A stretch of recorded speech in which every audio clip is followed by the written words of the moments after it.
साथियों नमस्कार। मैंने पिछले वीडियो में कोरोना पर चर्चा की थी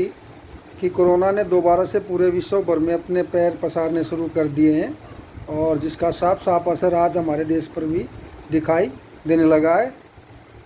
लाखों की संख्या में कोरोना संक्रमित मरीजों की संख्या प्रतिदिन आने लगी है, जो कि बहुत ही भयानक व डराने वाली है। यदि समय रहते अभी भी हम सब ने स्वास्थ्य विभाग द्वारा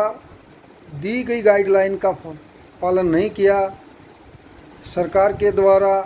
दी गई इंस्ट्रक्शन फॉलो नहीं की, तो हो सकता है जो आज वर्तमान में कोरोना संक्रमित मरीजों के जो आंकड़े आ रहे हैं वो इससे भी ज़्यादा आ सकते हैं। और जो अगर इस तरह की बातें होती हैं तो बहुत ही चिंतनीय बात है और आने वाले समय में बहुत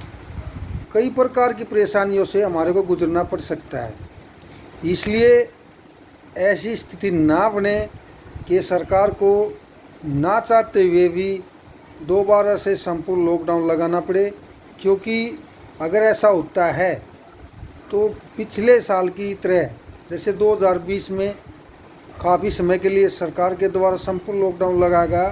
तो उस दौरान हमारे मजदूर साथियों को और अन्य लोगों को अपने रोज़गार से हाथ धोना पड़ा था, जो कि बहुत ही चिंता की बात थी। इधर से उधर लोगों ने पलायन शुरू कर दिया था, जो कि आने और जाने में उन्हें बहुत सारी तकलीफ उठानी पड़ी थी। तो ऐसा इस तरह की दोबारा स्थिति ना बने कि लॉकडाउन लगे, इसलिए हम सजग रहें, सतर्क रहें और सावधानी बरतें, ताकि हमारे कारण किसी अन्य की जान खतरे में ना पड़े। हमें पूरी तरह से सावधान रहते हुए अपनी सुरक्षा सुनिश्चित करनी है और अपने परिजनों की सुरक्षा सुनिश्चित करनी है। और ये संभव है क्योंकि बहुत सारे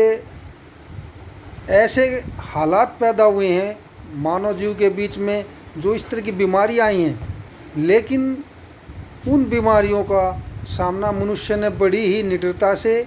बड़ी ही सूझबूझ के साथ किया है और उन बीमारियों से अपने आप को बचाया भी है। उन बीमारियों को यहाँ तक की बात है कि देश से पूरी तरह ख़त्म भी किया है। उदाहरण के तौर पर आप सबको पता हो, कभी हमारे देश के अंदर पोलियो की बीमारी होती थी, लेकिन हमारे देश के लोगों की सूझबूझ के कारण, निडरता के कारण, सावधानी के कारण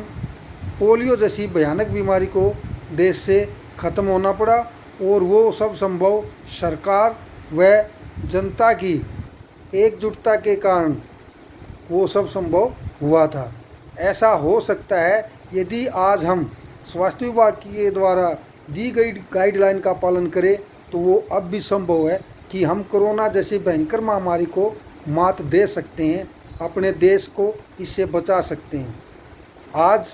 आप सबको पता है कि कोरोना पूरी पीक पर है, या यूँ कह सकते हैं कि कोरोना जवान हो गया है और जो कि पूरी तरफ खतरनाक हो गया है। तो साथियों, ये सरकार की जिम्मेदारी तो बनती ही है कि कोरोना से बचाव के लिए जो अच्छे से अच्छे प्रयास हो सके वो सब जल्दी से जल्दी सरकार को हर वर्ग के लिए, हर क्षेत्र में करने चाहिए।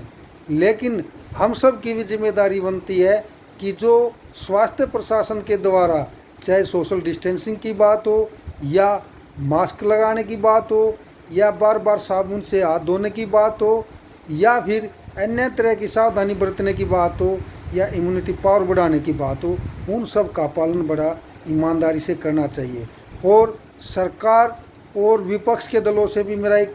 खास आग्रह है कि जब तक कोरोना जैसी भयंकर महामारी हमारे देश में मौजूद है, तब तक जनसभाएं, चुनावी रैलियाँ कहीं भी किसी भी क्षेत्र में ना करे, ताकि ये जनता उस भीड़ का हिस्सा ना बन सके। और साथियों, मैं आप सभी से पुनः आग्रह करूंगा कि आप अपनी सुरक्षा सुनिश्चित करते हुए, आप अपने परिजनों की चिंता रखते हुए सरकार और प्रशासन के द्वारा दी गई गाइडलाइन का ईमानदारी से पालन करेंगे, अपने आप को स्वस्थ रखेंगे, अपने आप को बचाव में रखेंगे। जय हिंद साथियों।